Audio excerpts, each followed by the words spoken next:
Hello, everyone. Welcome to Barca News. It is August 13th, 2025. And I have an update in regards to Barcelona's registrations and financial fair play. Also, Javier Tebas has been sued, and this case could end up disqualifying him as La Liga's president. And finally, Inigo Martinez giving us an insight on why he left Barcelona. We have a lot to discuss, so let's begin.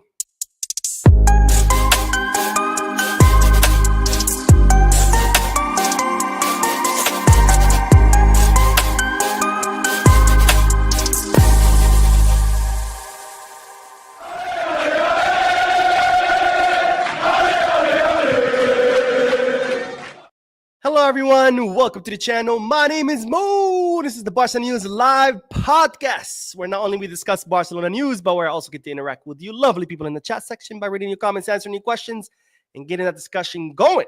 For those of you who will be watching when the podcast ends, I will be putting timestamps in the description and chapters in the timeline in case you do want to skip through the discussion and get straight into the news. Having said all that, make sure to hit the like button, subscribe to the channel, drop a comment. All this helps the channel continue to grow. If you are looking for any Barcelona jerseys or merchandise, make sure to Goal Kits, Get Back, or Fanatics. If you are looking to place any sports bets, not just on Barcelona matches, but on all sporting events all around the world, make sure to hit the Bet Us, where they give you, I think it's $150 or $200 free. And if you use, of course, the link below, and the same goes to Kickback, Goal Kits, and Fanatics. If you use the link, you don't get $200 free, but you do get access to discounts and offers. All right, having said all that, let's start with the news, and there's a lot to cover today. It's starting with our beloved Spotify Camp Nou, our home stadium, our fortress, because Barcelona have posted a pretty cool video, which I'm going to share with you, and I hope Barcelona doesn't flag my video or that they don't, steal my money like they did the last time.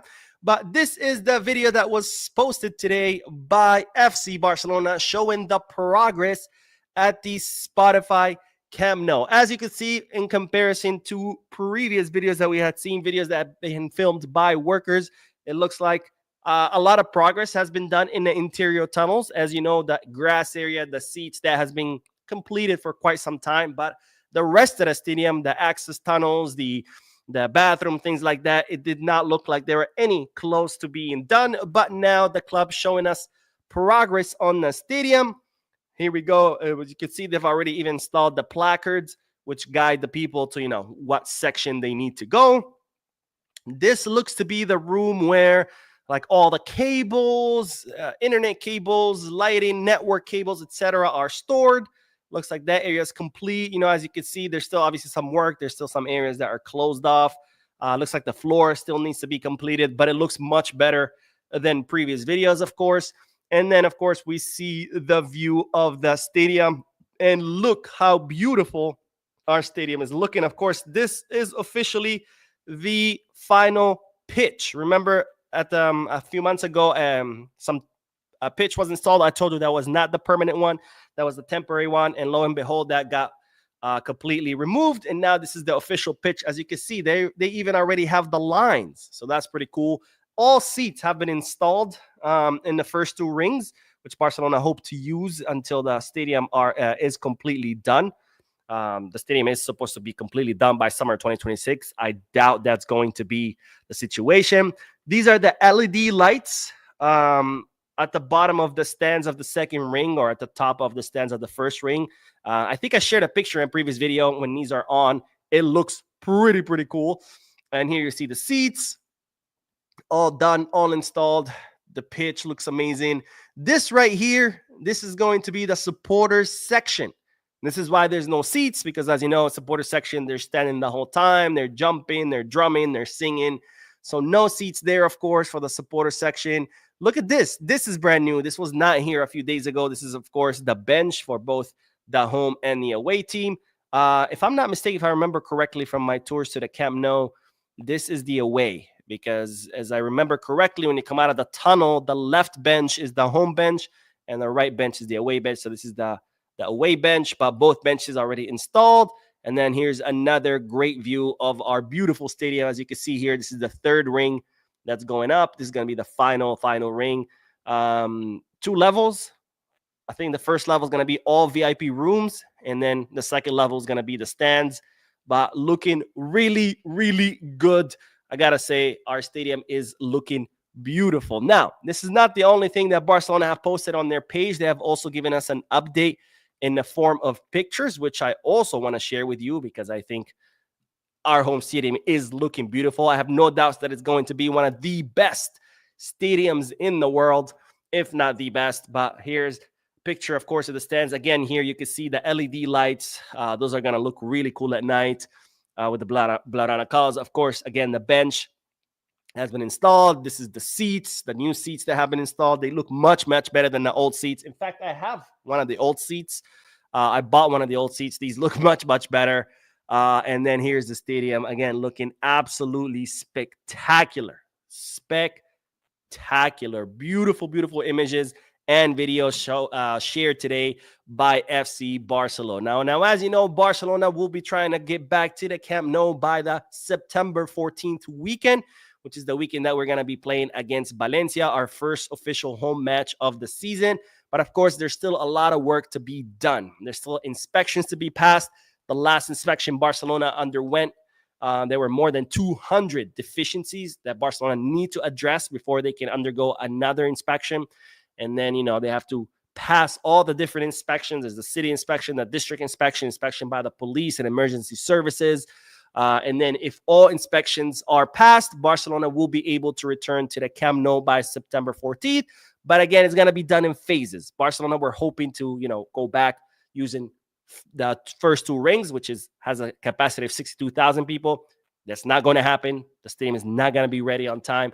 So instead, Barcelona reaching an agreement with the city to instead do it in phases. So if we pass all inspections, get all the permits by September 14th, that's going to be phase 1, where the stadium is only going to host 27,000 people. Then as the season goes by, construction is going to continue. Second phase will be able to hold 45,000 people. And then again, construction will continue. And then eventually the 62,000 people, which is the full capacity of those 2 first rings. And then obviously once the stadium is fully completed, which is the 3rd ring is completely built, the stadium will host 100,000 people. That's expected for summer of 2026. But with all the delays, my guess is probably going to be summer 2027. I don't know. We'll have to wait and see. But really, really cool images, really cool videos. Let me know your thoughts and opinions about our stadium in the chat section or in the comment section if you're watching this once it ends. And now on to the next bit of news, because today a representative from the CTA, the Technical Committee of Referees, which is the body that oversees refereeing in first and second divisions. It's part of the Royal Spanish Football Federation, as you know. The Spanish Football Federation fired everybody on the CTA. They completely restructured it and hired new people. A lot of them Madridistas, surprise, surprise. But nonetheless, today a member of the CTA visited the Ciutat Esportiva in order to talk to the players. This is part of their new initiative where before the season begins, a representative from the CTA is going to visit, each club, sit down with the players, explain the new rules, explain how things are interpreted, what's a handball, what's not, what's a penalty, what's not, answer any questions that the players might have. This is kind of a way for the Royal Spanish Football Federation not only to clarify the rules for players, but also to gauge what's going on there, what seems to be confusing everybody. I don't know how they're doing this, since it seems like the referees themselves have no idea on what the fuck they're doing. We've seen that last season where one penalty, one action would be a penalty in one match, and the same exact action in a different match would not be a penalty, and one action would be a red card, and the same exact action would not be a red card in a different. I don't know how they're explaining this to the players, because I don't even think the CTA or the referees know what the hell they're doing. But I'm glad at least they're trying to improve refereeing in Spain, because if there's anything we've noticed is that refereeing in Spain is absolutely abysmal, mediocre, horrible. But anyways, at least we can be thankful for the efforts. Now, speaking of these authorities, as I reported in yesterday's video, Real Madrid have lodged a complaint because they're against Barcelona playing the match against versus Villarreal on December 20th in the USA, in Miami. As you know, Javier Tebas has been trying to do this, take La Liga matches to the US to advertise La Liga, generate more money. He tried it back in 2018 with the Barcelona-Girona match. At the time, the Royal Spanish Football Federation president, Luis Rubiales, said no. Javier Tebas tried it again last year with the Barcelona versus Atletico Madrid match. At the time, the interim president, Pedro Rocha, also said no. And now he's trying it a third time with the Barcelona versus Villarreal. The Royal Spanish Football Federation have said yes. And now we're awaiting UEFA's decision on whether to approve this or not. Real Madrid are not happy. I read the statements of what Real Madrid published on why they're not happy with this decision. They filed a complaint. They wrote to both the CSD, which is the higher council for sports, to UEFA and to FIFA. And then today, the CSD, or the higher sports council, pretty much replied, sorry, I have no authority here. So good luck. Go figure it out with UEFA or FIFA. So we'll see whether UEFA or FIFA listen to Florentino Perez and whether they approve. Of course, FIFA does not actually have to approve. They just have to be aware of what's going on. UEFA does have to approve this. If UEFA approves this, then it goes to CONCACAF and the U.S. Federation of Soccer. They both have to approve it, but I don't see why the CONCACAF and the U.S. Federation of Soccer would not. I mean, that's more money for them, more exposure. So for now, the big question mark is whether UEFA is going to approve this. All right, let's start with the comment section, and then we are going to talk about the lawsuit against Javier Tebas. But first, getting y'all excited. First, we're going to talk about a registration update, because we do have an update in regards to Barcelona's registrations. McCoy says, Mo, which striker do you think Barca should sign for the team next season when Lewandowski leaves? So Flick apparently wants, what's his name? Waltman, the guy at, is it Nicholas? I'm blanking on his name right now. I think it's Nick Waltman. He plays for Stuttgart, 23 years old, German. Had a pretty good season. Everybody's talking about him. Bayern Munich, of course, want him too, but the problem is going to be the price. That's what Flick wants. But they're saying if Bayern Munich do end up going for Waltman next summer, they're going to put Harry Kane on the market in order to fund the transfer of Nick Waltman. And if that happens, then Barcelona could end up snagging, what's his name? Harry Kane. Now, I know a lot of people were saying, well, he's old. True, but this would kind of be like another temporary solution, kind of like with Lewandowski. Like, sure, he was old. We signed him. He came for, it's got to be 3 seasons by the end of next summer. And that kind of be like with Harry Kane. He would come 2 or 3 seasons just as a temporary solution, while in the meantime, Barcelona continue to improve their finances, their financial fair play, blah, blah, blah. And that way, when Harry Kane leaves in 2 or 3 years, then Barcelona would be hopefully in a better financial situation to actually make a huge investment. But again, all this is super, super preliminary. We're talking about summer of 2026 from here until next summer. That's a whole year. In football world, I mean, that's like 100 years. That's a lot of things can happen. Mike Valencia says, what's up, Mo? Just started surgical school. Let's fucking go. Wish me luck. I can't wait for the podcast. Good luck, my friend. Congratulations on making this huge step. I wish you the best. I wish you, total success, that you graduate. That's, top of your class. You get a great job. You make a crap load of money. So congratulations, my friend. That's pretty amazing. And Devin says, hi, hey, Mo, hailing from all the way in the St. Vincent and the Grenadines. Are we really going to start the season with the registration crap again? I'm tired. Maybe you should be laptop advisor, man. La Portas, I'm guessing you're saying. I do have an update. It's partially good news, not 100% good news. But yeah, it is looking like we could be starting the season with some players not registered. It's also going to depend on how fast we push out some of the players that we need to push out. Justice Boyo says, hello, Mo. Justice Boyo from the Gambia. How far with the registration of our unregistered players? And is there any truth Barcelona signing a new center back? I will talk about the registrations in a little bit. But as far as center back, no. Right now it's ruled out for 2 reasons. Number one, financial fair play, right? We haven't even figured out how to register the players we already have. Signing another one, that's only going to add more to our problems. Second reason is Barcelona already needed a center back to leave because we had an overbooking. The idea was to push Christensen out, but it ended up being Inigo. Inigo was the one who ended up leaving. So now we're good, right? Barcelona wanted a center back out. Somebody left. If they go sign someone, now you're back in the same problem where you're like, okay, I have too many center backs. Plus, again, we haven't even registered the players we have. if we go sign another one, that's another registration nightmare. So no center back, but I'll talk about registrations in a little bit. And Bisca Michael says, hey, Mo, I'm hearing the club is getting help from Saudi as they try to invest into Barca. Is there any truth to this? The only investments I know as far as Saudi is, of course, the VIP seats.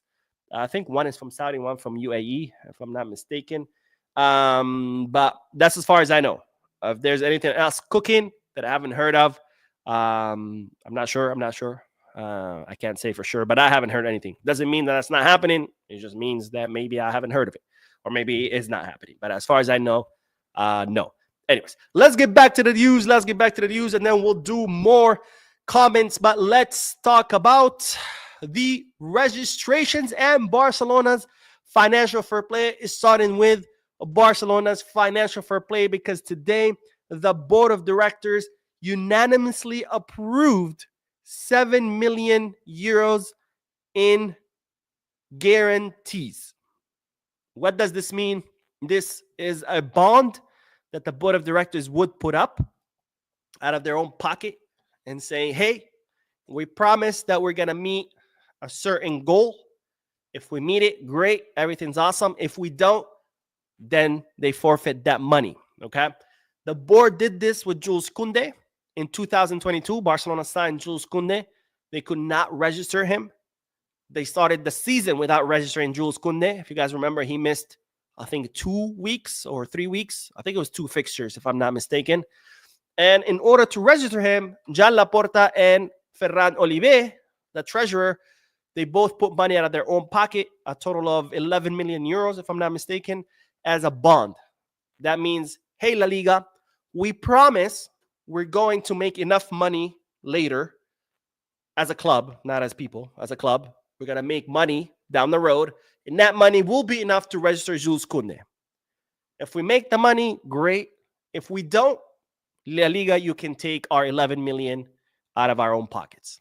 That's how it works, right? Now, lucky for Laporta and Oliver, and Ferran Oliver, is that in January of that same season, Gerard Piqué retired, and Barcelona were able to remove his salary from their wage bill since he retired, and were able to register Jules Koundé in the place of Piqué.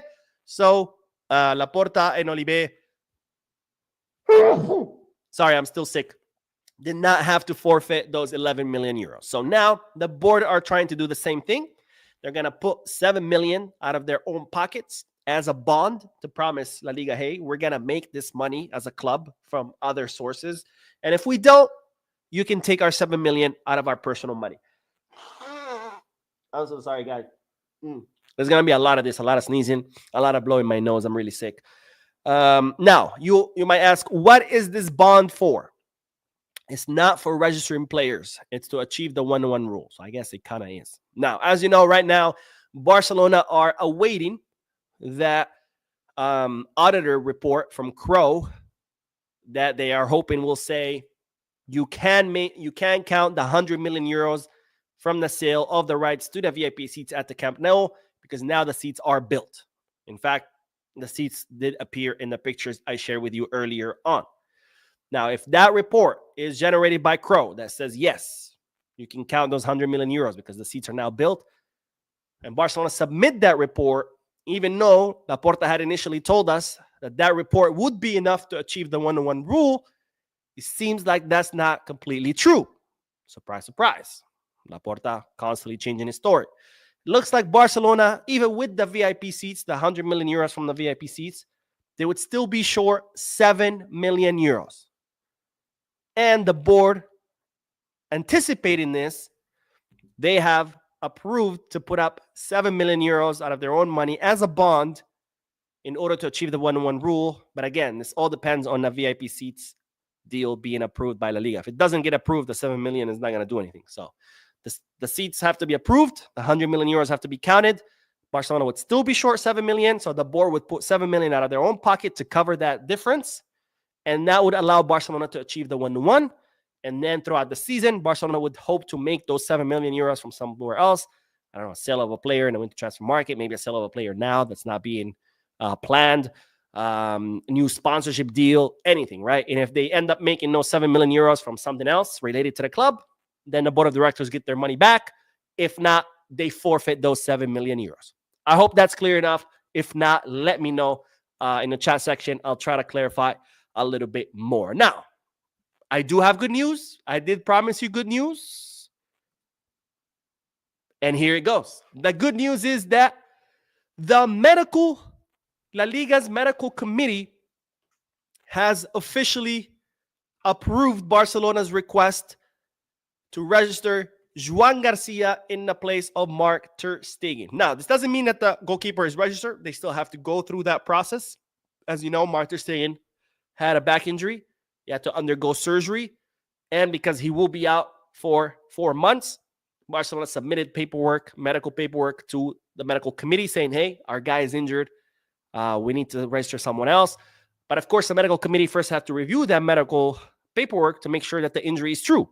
This is not just like something Barcelona are making up or any club are making up. That's why last summer people were like, oh, Christensen is faking an injury in order to get Dani Olmo registered. And I'm like, how stupid are you? Do you think a player would seriously fake an injury and, give up playing an entire half of the season so someone else get registered? Like, plus you have to verify this. You don't just say La Liga, hey, my guy is injured. Oh, okay, cool. We believe you. No, you have to submit actual medical reports and La Liga has to review it and they have to approve it. And that's exactly what has happened. La Liga have approved this. So now Barcelona will be able to use 50% of ter Stegen's salary to register Joan Garcia. And if you don't believe me, you think I'm making this up, don't worry. We have the official statement by the club. Again, this is published on Barcelona's website and social media accounts. So I'm not making this up. FC Barcelona hereby announces that La Liga's medical committee has ruled that goalkeeper Marc-Andre ter Stegen's injury meets the long-term injury criteria established by current regulations. The club will proceed tomorrow to immediately formalize the registration of player Joan Garcia. So there you have it, folks. La Liga have approved Marc ter Stegen's injury, and tomorrow Barcelona will be applying to register Joan Garcia. Now, that's of course good news, but like I said, it's not completely good news because A, that's a temporary solution. That's only going to get Joan Garcia registered until December. After December, Barcelona going to have to go through the whole process of figuring out how to register Joan. Plus, that's only as far as Joan Garcia. We'll still have to worry about Marcus Rashford, Rooney Bargi. Even though Bargi, I don't think it's going to be a big problem because he's a Barca Athletic player. That's a lot easier to register. Gerard Martin, who's now officially a first-team player. And, of course, Wojciech Szczesny. And, oh, my God. Excuse me, guys. Here we go again. Oh, Mo. This thing doesn't want to come out. Oh, my God. I hate when that happens. Anyways. So, that's why it's good news. But, of course, again, temporary solution. And we still have to figure out how to register the other players. Of course, most likely Barcelona are going to have to push for some exits in the next few days or a week or two because we still have to get rid of Oriol Romeo, Iñaki Peña. They're talking about Hector Fort. And hopefully with those exits, we'll be able to register, players like Rashford, Szczesny, and Gerard Martin. Again, Rooney, not registered, but I don't think that's going to be a big problem because, again, he's a Barca Athletic player. It's going to be much easier to register him. Now, speaking of Iñaki Peña, it's going to be easier now to offload him because Barcelona did not want to offload him until they had Joan Garcia registered. Why? Because Iñaki Peña was the only goalkeeper registered and available to play. Ter Stegen was also registered, but he's injured. Szczesny not registered. Joan Garcia not registered. So if Mallorca match started tomorrow and Joan Garcia is still not registered, you would be without a goalkeeper. So Iñaki Peña would have had to play. So now that Joan Garcia will be registered tomorrow, now Barcelona can actually offload Iñaki Peña because now they actually have an official goalkeeper, which is Joan Garcia. So tomorrow, the registration will go. I saw some reports today on Twitter saying, oh, the board approved 7 million euro bond, and now all the signings are registered. And I was like, all right, hold on. Time out. The 7 million euro bond has nothing to do with the registration. That's to cover the imbalances in the budget once the VIP seats are approved, because we will still be short 7 million even with the VIP seats. And Joan Garcia is getting registered under ter Stegen's injury, not under the 7 million bond. Plus, the other signings is still not registered. I don't know why people are so cavalier with reporting. They're so irresponsible. They just want to post whatever. They see a news and they don't even read it. They don't even verify it. They're just like, oh, I got to get my tweet out as soon as possible because I want all the likes and follows and subscriptions. It's like, bro, can we be a little bit more responsible here? I mean, all you had to do is literally read two paragraphs. That would have taken you 30 seconds to read, and you could have verified what exactly is happening. But no, let me get my tweet out as fast as possible because I have to be first. It doesn't matter if I'm selling you bullshit. I have to be first because, I got to get likes and subscriptions, right? But anyways, all right, let's do the chat section, and then we are going to talk about Javier Tebas and shitstorm he is about to face. Yes. Karma, my friends. Karma. Costadin says, man, love the live podcast, brother. Keep them up and coming. If Barca play Villarreal in Miami, are you coming? So someone asked me this last time, and the answer is no. Not a big fan of Miami. And the bigger problem is if Barcelona come to the U.S., expect the tickets to cost an arm and a leg. It's just the way America works, right? American greed is like no other. If you're trying to watch any sport in America, it's freaking, you have to sell your house to do it. They already do it with preseason matches, right? $300-400 for like shitty seats, and those are like preseason tickets. Can you imagine an official La Liga match? You're probably gonna have to spend like $1,000, maybe $1,500 just to have a decent seat. So no, at those prices, honestly, it'd be cheaper to fly to Barcelona and watch a match there. Cornell says, Mo, what's good, bruv? Can't wait for Saturday, man. Amen, my friend. I cannot wait for the season to begin. Eddie says, Rashford or Ferran to start. I have a feeling it's going to be Ferran. That Ferran's going to start against Mallorca just because, he's been at the club for a lot longer. He has worked really hard. He's earned Flick's trust. Flick knows him. So I think it's going to be Ferran versus Rashford. He's just arrived. But eventually, with time, I think Rashford is going to obviously become ahead of Ferran in the pecking order. So that's what I think. I have a feeling it's going to happen. But as far as Mallorca's match, I have a feeling it's going to be Ferran. Let's see. Mohammed says, hi, Mo. What is the situation with Barcelona finances? When can we return to the 1-on-1? So again, VIP seats, once they're approved, we'll still be short 7 million, which the board just approved the bond in order to cover it. So we still got some time. Football Content says, hey, Mo, I'm a big fan. Love the way you pay attention to details when preparing for the news. I don't know if you have noticed how good Eric is performing. Would you start him to Kunde for the opener? No, because obviously Eric is doing a great job. I've always been a fan of Eric Garcia, even under Xavi when he went on loan to Girona, and everybody was like, sell him, he's a bum, he sucks, he's trash. I always said, no, I think Eric Garcia has what it takes. It's just he wasn't getting the minutes. And when you're not getting the minutes and you're not getting the continuity, of course, it's going to be tough for you once you do get minutes because you haven't played, right? That's why we play a preseason, because when you're out for so long, even if it's a few weeks for vacation or a few weeks for injury, when you're out, right when you come back, it takes you some time to get back into competitive rhythm. That's why we play a preseason. So Eric Garcia would go like weeks without playing, and then they would give him a few minutes here and there. And of course, that's like coming back from summer vacation. It's like you're out of competitive rhythm, and it wasn't enough minutes to get back into competitive rhythm because then he would go back to the bench for 2-3 more weeks. And then again, he would be given a few minutes. So he never got that continuity. And yeah, he's doing amazing. Again, I like Eric, but I wouldn't choose him over Kunde, no, because obviously Kunde is better. But it's good to know that we have Eric there, where if Kunde needs rest, if Kunde is injured, God forbid, if he suspended, whatever, you have Eric as a great alternative. Carlos says, it's crazy how it seems like Deco is not considering any players that Flick recommends. What a slap on the face after what Flick has done in 1 year. I mean, to be fair, A, I don't think Flick has asked for that many players. But B, there's also, the budget concerns, right? And again, I'm not here to defend Deco and say he's going to do an amazing job. I've criticized him a lot, but, you got to give credit where credit's due. Unfortunately, Deco's hands are also a little bit tied as far as the funds. Waltman, for example, they're saying Stuttgart would want 70 million for him. So as much as Flick would want him, it's just not something Barcelona can afford, right? It's just too much. I think the most Barcelona can spend is 60. So yeah, unfortunately, there's also the financial reality. Again, this is not to say that Deco's amazing, he's doing an amazing job, but LC Angel says, would the Ultras be at the supporters section in the camp? No, absolutely not. Laporta banned the Ultras back at the early 2000s. Excuse me. And they're not allowed back. And they shouldn't be allowed back. A lot of people think the Ultras are just like, ooh, cool supporters who sing and chant and drum. The Ultras are criminals. They're a band of criminals. They traffic in drugs. They traffic in humans, prostitution. They kill. They rape. They kidnap.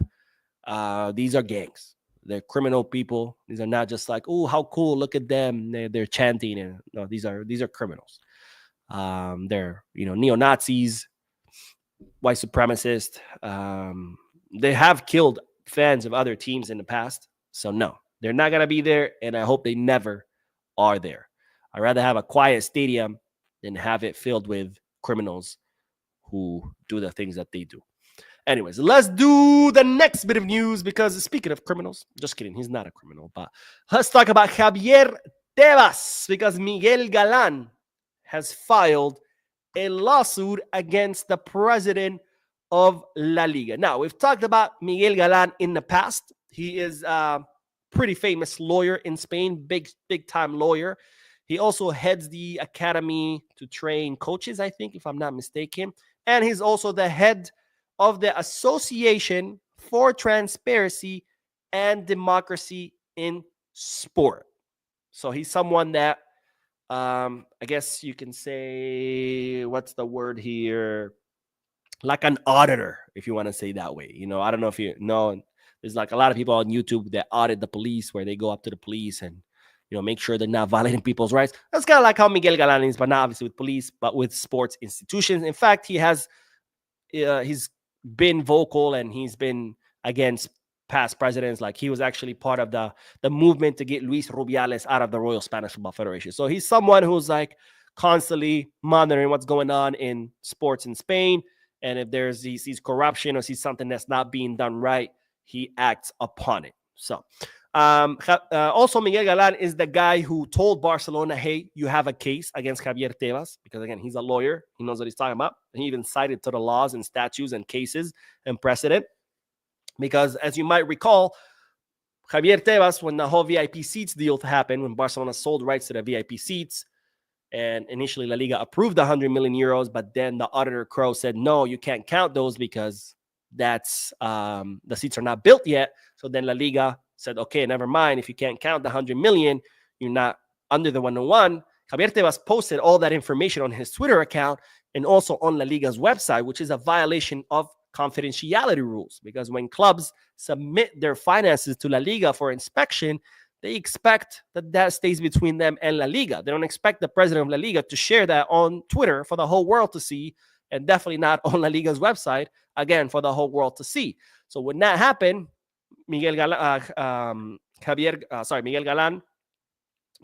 posted on his Twitter this very detailed legal memorandum, and he also contacted Barcelona and said, look, under these rules, these statutes, precedent, you have a case. You can bring a complaint against Javier Tebas, and since Tebas already has a complaint against him from Real Madrid because he also violated their confidentiality rules, that would be enough to get Javier Tebas out of the presidency. Now, Barcelona didn't do anything. And then months later, we had the whole Nico Williams situation, right? Where the president of Athletic Club de Bilbao traveled to Madrid to discuss with Javier Tebas, hey, I want you to block this move. And Javier Tebas said, I can't block it, but hey, here's Barcelona's finances. Look, they're in trouble. They cannot reach the 1-1. So then Athletic Club de Bilbao president took that with him and said, hey, Nico, look, this is straight from Javier Tebas. Check it out. They're not going to be able to register you. And that's when Nico Williams changed his mind. Again, a second instance of violation of confidentiality, a second instance where Barcelona could have brought a complaint against Tebas, and Tebas could have been removed. And of course, we all wonder and scratch our heads, why isn't Laporta doing any of this? We know Javier Tebas is constantly out to get Barcelona. He has hurt Barcelona time and time again. So why isn't Laporta taking this shot at him and taking this chance, this golden chance to remove this crook out of office? And that's when Miguel Galan posted on his Twitter that he believed that there's some kind of pact between Laporta and Tebas, where Laporta promises, hey, I'm not going to go after you. I'm not going to file a complaint and remove you. And in exchange, Tebas will be like, you be the team that gets to play the U.S. match, because we know whoever plays the U.S. match, they're going to make a lot of money. Now, and this is not substantiated, so I'm not going to say, oh, no, Laporta, what are you doing? Because it's not proven. But if that's what he's doing, then what the fuck is going on, right? You should be putting the club's interest ahead. And yeah, you might say, oh, well, making more money isn't the best interest of the club. Sure, but if you compare the extra 2-3 mil that Barcelona would make from that match versus all the damage and harm that Tebas has done over the past few years, and the damage and harm that he will continue to do as long as he's president, I think that outweighs the whatever 3-4 million euros that we might make from the match. But anyways, that's not substantiated, so I don't want to go through it too much. Now, Miguel Galan has now officially filed a 50-page complaint against Javier Tebas. He has several allegations against him, and one of them is the violation of the confidentiality against Barcelona, where Javier Tebas violated Barcelona's confidentiality by publishing the whole VIP seats thing on the website and on his Twitter account. Now, this case will be heard by the Higher Sports Council, the CSD. That's the court that decided that Olmo and Pau Victor could be registered. And if found guilty of those charges, I say guilty because obviously this is not a criminal court, but if these charges or these complaints or accusations are found to be true, then Javier Tebas could be removed as the president of La Liga. So, thank you, Miguel Galan, for having the balls of doing this, since our own president doesn't. So we'll see how this case plays out. Obviously, it's going to take some time. Justice moves at a very slow pace.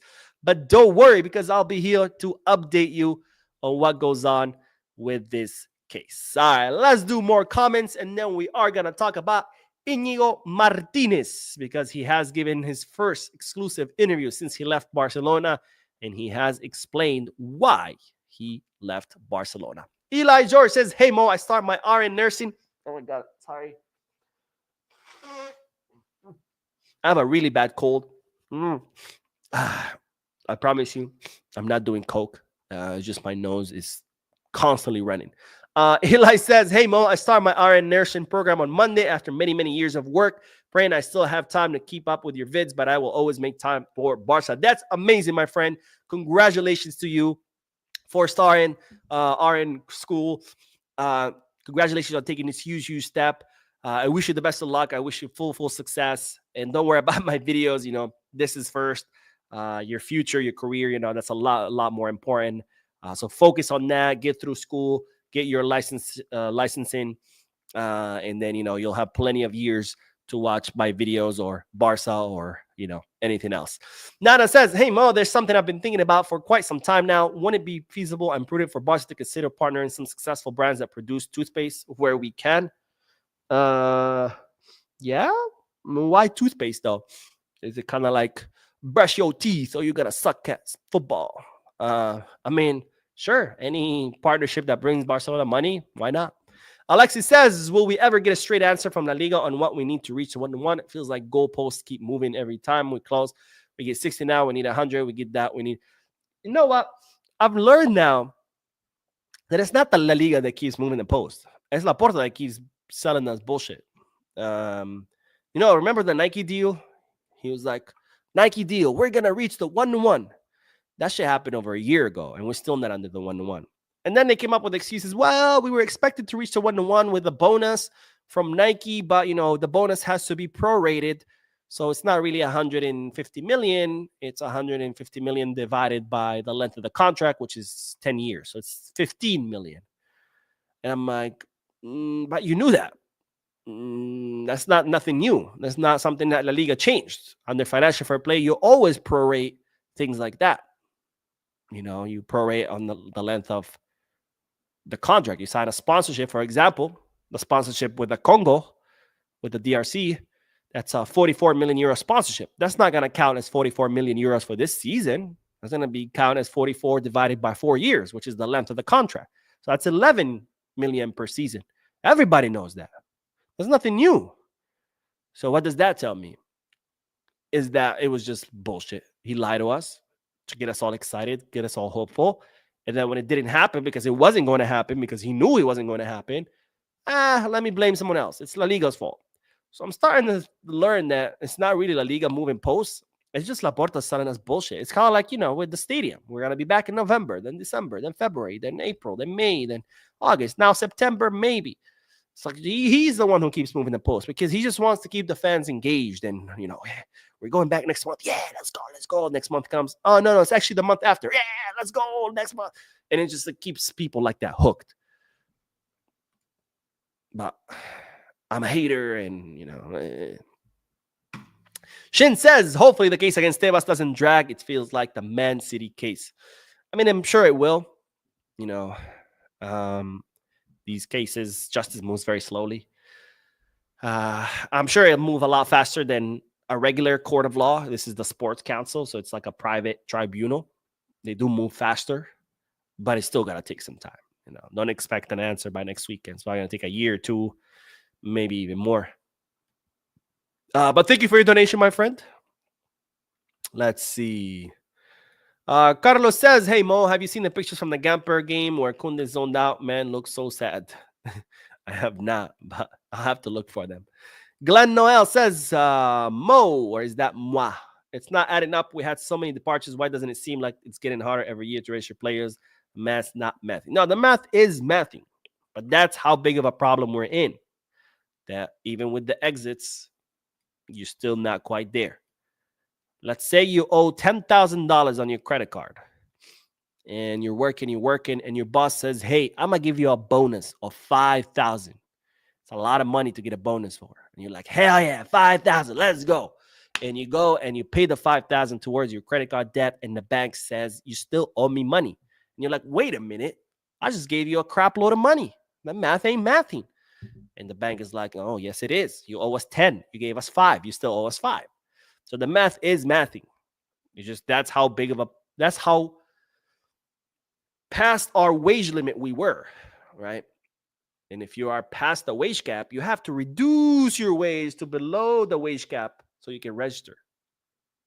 And if you're 100 million past your wage cap and you offload 5 players, 50 million, 60, 70 million worth of salaries, 100 minus 70, that you're still 30 million above your wage cap. So the math is mathing. We're very past our wage limit. Mickey says, when it comes to finances, the league cannot be compared to any of the others today. Looking at my career and what I had achieved, I knew it was time to move on. A player's career is short. Inigo words. All right. Okay. Thank you for that, I guess. Michael says, how is Levante going to play this league this season? So I have seen the whole Levante thing that they only have 3 registered players. I don't know. I don't know anything about Levante, to be honest. I don't follow them like that. It could be they just haven't registered their players, right? A lot of clubs, they don't register their players until right at the end. They do it all at once. Some clubs do that. Maybe that's what's happening. Honestly, I don't know because I don't know anything about Levante. I have seen a lot of people trying to use Levante as an excuse. Like, look, Levante only has 3 registered players, so we're okay. And for that, I say it's like, as one of the biggest clubs in the world, as one of the greatest clubs in the world, we should always be comparing ourselves to other great clubs in the world. So the question is not whether Levante has registered their players. The question is, has Real Madrid registered their players? Has Manchester City registered their players? Has Liverpool registered their players? Those are the clubs we should be comparing ourselves to, because as a big club, we want to compare ourselves to other big clubs. We should be looking what they do and striving to do it better so we could be greater, versus using small clubs as an excuse. It's like, do you want to strive to be the best and therefore compare yourself to the best and try to beat the best? Or do you want to languish in mediocrity and use small clubs as an excuse, right? And I'm not saying that's what you're doing, Michael. I'm just speaking in general, since you did bring up Levante, because, someone texted me today. He's like, oh, look, Levante. Oh, see, the club is fine. And I'm like, is it though? Because do you really want to compare Barca to Levante? Is that where you want to be at the same level as Levante? Because I don't. We might have very similar crests, but I don't want to be a Levante. I want to be an FC Barcelona. Let's do another comment. Sanjug says, I just want to understand who's our financial analyst accountant. How do we have so many incompetencies about the basic financial calculations? And this is why I miss Alemani, because Alemani was a genius when it came to these things. He was able to navigate the transfer market when Barcelona was in a much, much, much worse condition. Right now, we're at that 60% rule, right? We can use 60%. When we offload a player, we can use 60% of his salary, or if we make a transfer, we can use 60% of that to invest in another player. When we were with Alemani, Barca was under the 1-4 rule. So that means 25%. If you sold the player for 100 million, you would only be able to use 25 million of that to invest in a new player. That was crazy. And yet Alemani was able to navigate that. Even though there were much, much tougher waters, he was able to navigate that with more ease by, another qualified board member who left because of disagreements with Laporta. Same with Jordi Cruyff and the 30 other board of directors. Anyways, let's do the last bit of news, and then we'll do more comments, and then we'll end this. And of course, I do have another video to make if it doesn't take me a million hours. Yesterday, it took me so long to film the video because every time I would sneeze, I would stop, start over. Every time I had to blow my nose. In fact, I don't know if you guys noticed one of the videos I had to blur the screen for because my boogers were literally like so disgusting. But anyways, let me blow my nose real quick, and then we'll do the next bit of news. All right, here we go. We're back. Let's talk about Inigo Martinez because the Barcelona defender has given his first exclusive interview since leaving Barcelona. And in that interview, he explained how everything went down and gave us an insight on why he left. Let's see. He said, the options rarely arise and it's difficult to say no. I had 1 year left on my contract. I'm 34 years old, and these opportunities don't come often. It caught him by surprise, talking about Hansi Flick, but from the second minute, he was understanding. He felt sorry. He had a lot of affection for me. It was mutual. It's not that I was earning a small salary at Barcelona. It was a significant salary. I was happy too, and the family was content with their lives. It's tough to make such a decision. Hold on. Looking at my career and what I have achieved, it was the perfect time to take the step. These trains come once if they come at all, and it's hard to say no. No one is prepared to see these kinds of contracts. When they present it to you, you can hardly believe it. I am strong, but internally, it was tough. The farewells were difficult, but good at the same time. I thank the Barca fans. I may have arrived late with an injury, but I did everything to make up for it during my second year. Oh, and that's it.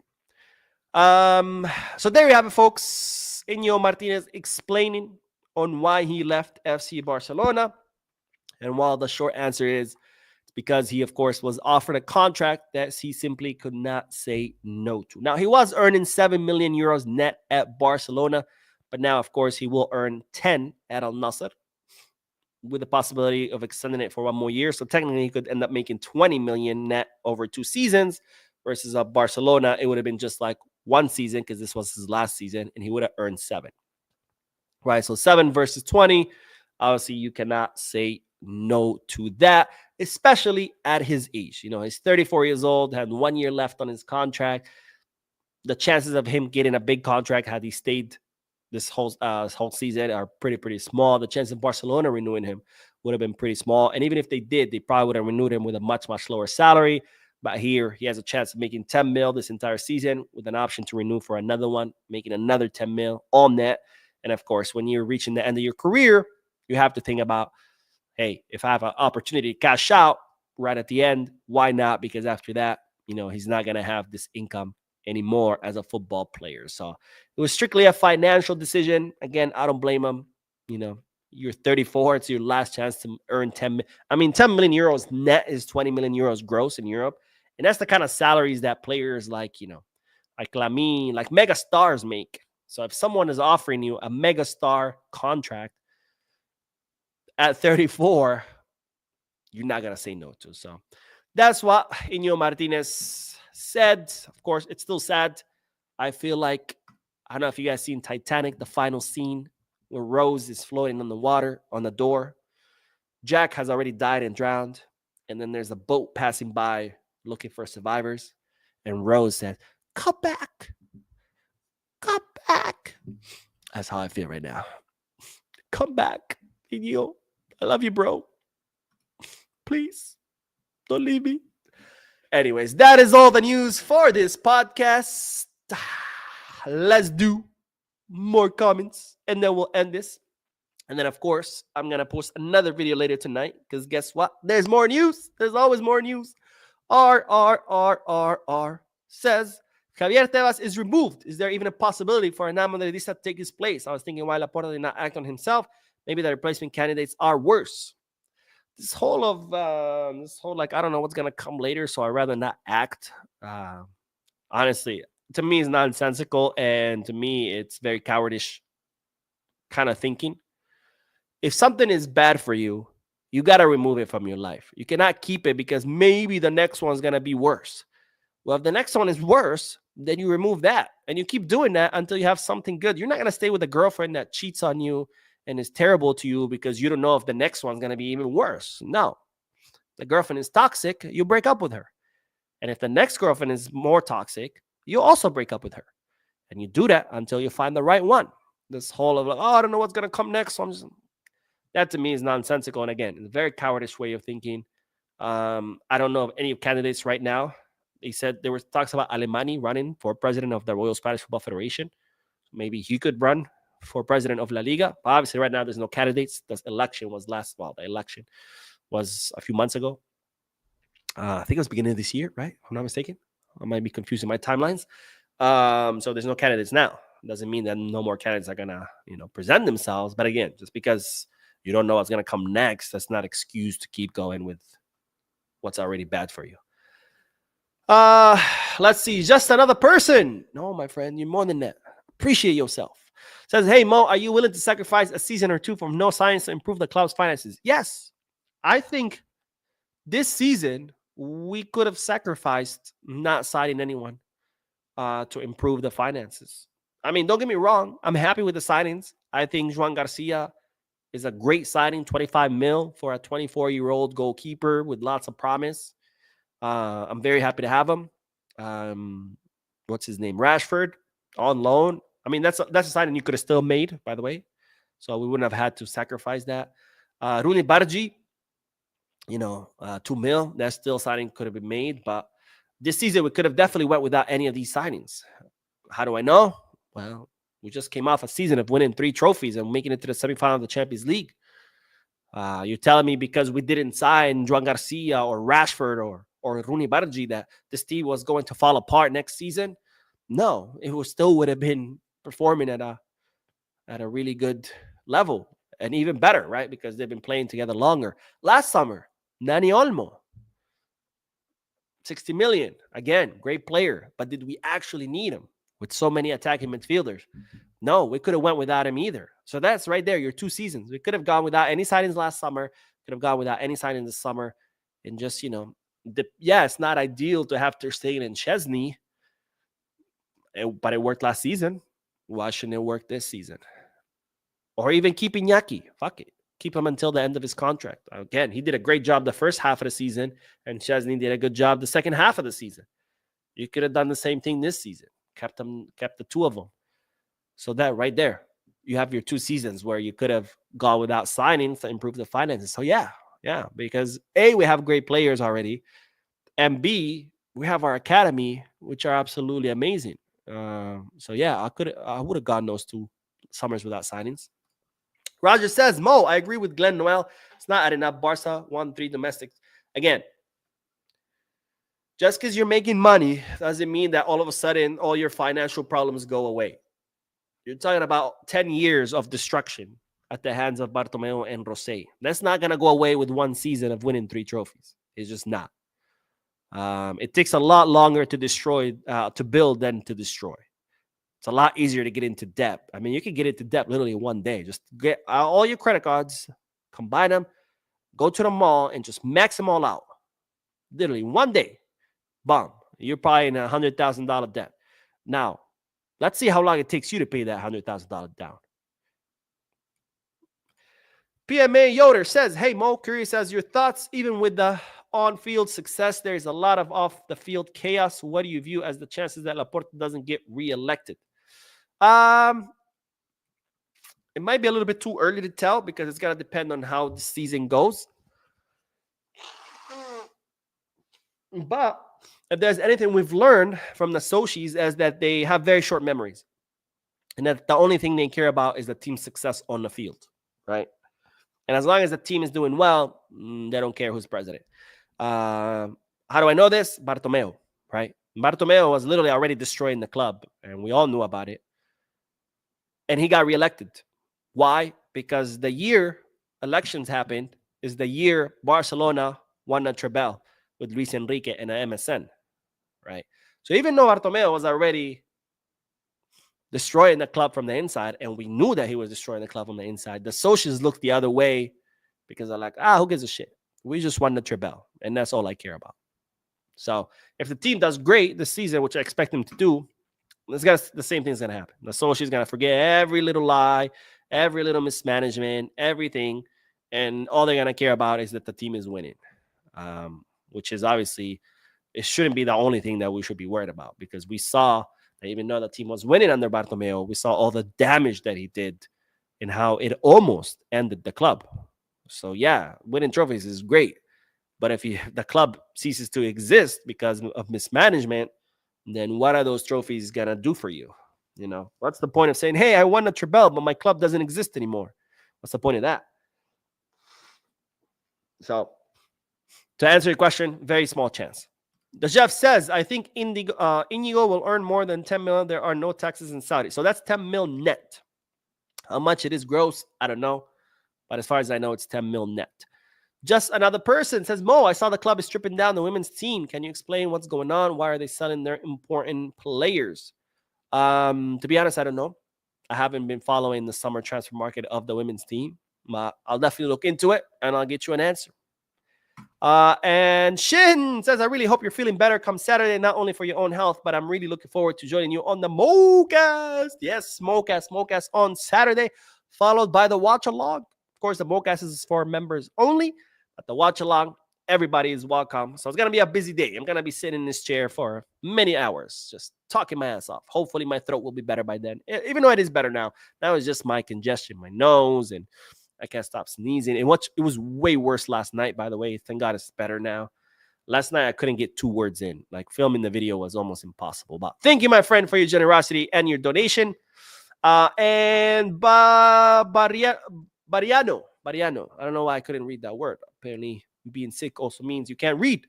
Says, oh, my God, defy delusion. You're being delusional, bro. Oh, my God. Why? Tell me, please. Why am I being delusional? Shin says, spends $2 to be a troll. Dude, must. Hey, I'll take it, man. If he wants to donate $2 and call me whatever, he can be like, fuck you, Mo. I'll be like, all right, I'll take the $2. Let's do one more comment. But Luis says, Piqué as president. I mean, I know he calls handle his marriage, but Kings League and his second division team are being well managed. I said this last podcast, someone asked me about what do I think about Piqué being president.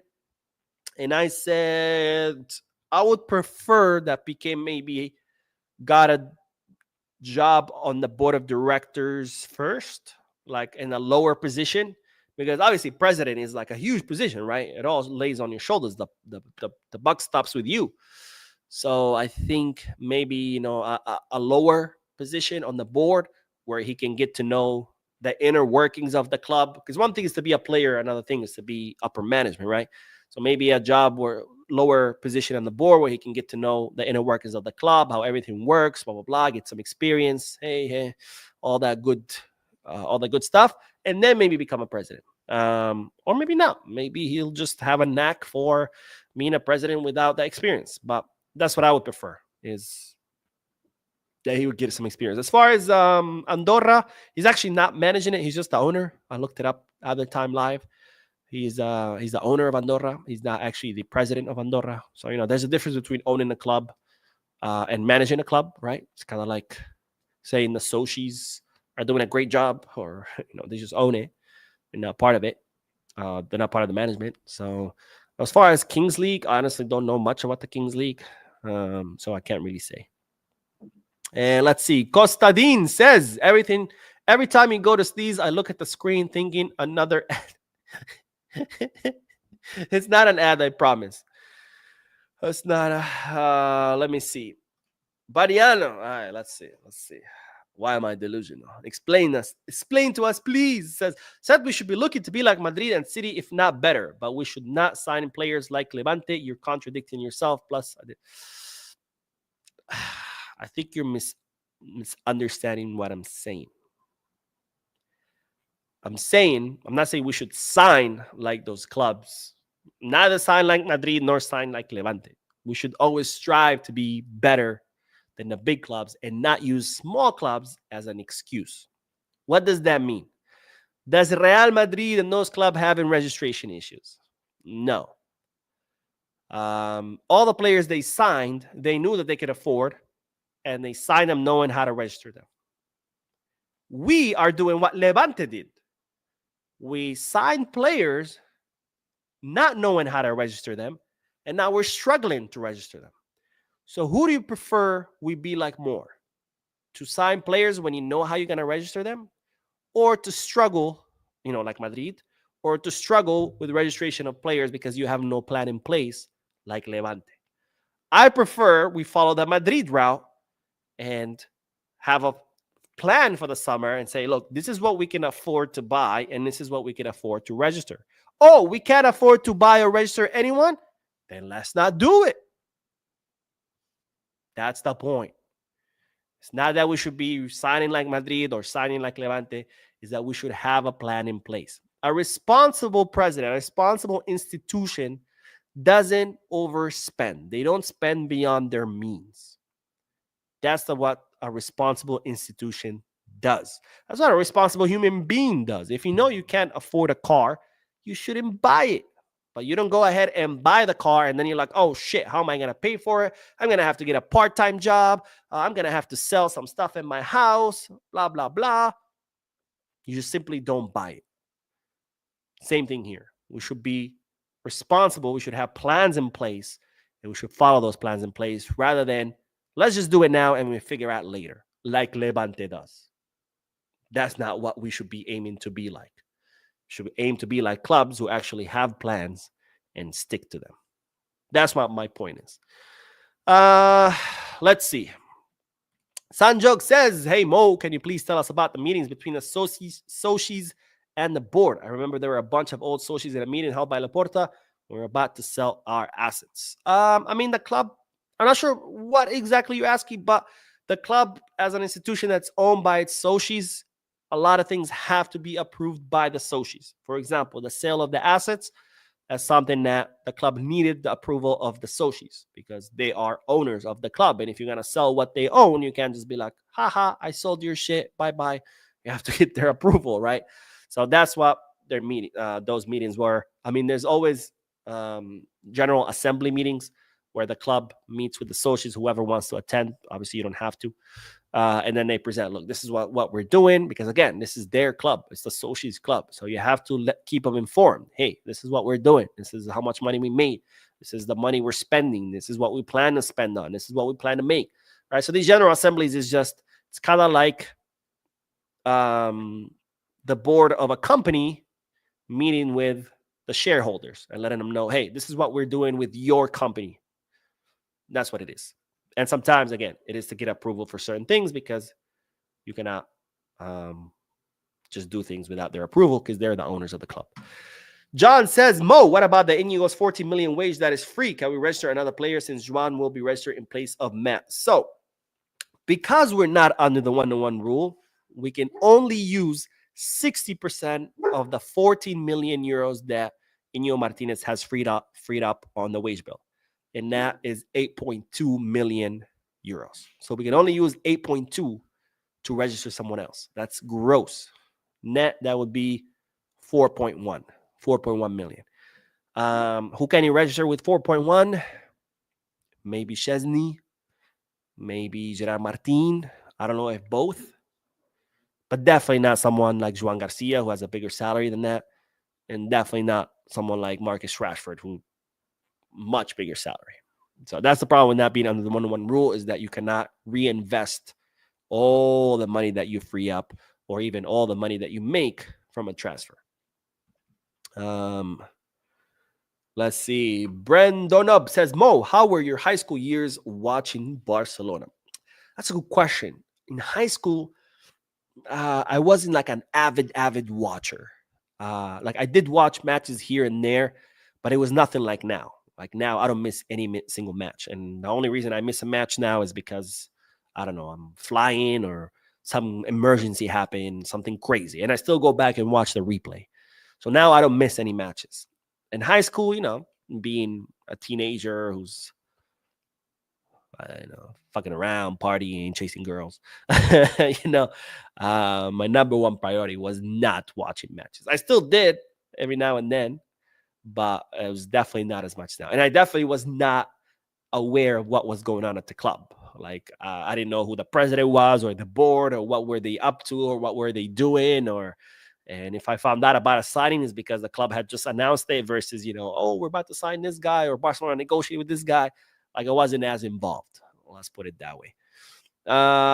And last comment, Basanjuk says, what I wanted to ask is, are there any special socios who are allowed to attend these meetings with the board and allowed to ask questions to the board? Why were you not there in that meeting? No, any soci can attend those meetings. Now, there are meetings with senators. There are certain socios who are called senators, who are they're the older ones. There have been socios for a million years. They're archaic. There are special meetings with just those senators. Those are just open for them. But general assemblies, like in the name says, all socios are allowed. Why am I not there? Because unfortunately, I don't live in Barcelona. If one day I get the pleasure of living in Barcelona, you bet your butt I'm going to be at every meeting. I'm going to be at every match. So, yeah. But for now, I'm just relegated to watching TV and visiting Barcelona once a year. Shin says, at least you got to watch some matches in high school. When I was in school, I had to rely on out-of-state newspapers to see the results. That does suck. That does suck. I remember I used to pirate it, which I'm not proud of, because now I will never pirate it, because now, I'm older. I understand what it's like, what it means to not pirate something, because that's direct support to the club. If you pirate it, that's money out of the club's pocket. So now I would never pirate any matches, but when I was in high school, I did. Again, I'm not proud of it. Plus, I was broke as hell. So even if I wanted to support the club, I wouldn't have been able to. So, but anyways, that is all, ladies and gentlemen. Thank you so much for tuning in, for your comments, your likes, your subscriptions, your incredibly generous donations. I will be posting another video, so stay tuned to the channel. Don't forget to hit the like button, subscribe to the channel, drop a comment, and as always, peace, guys.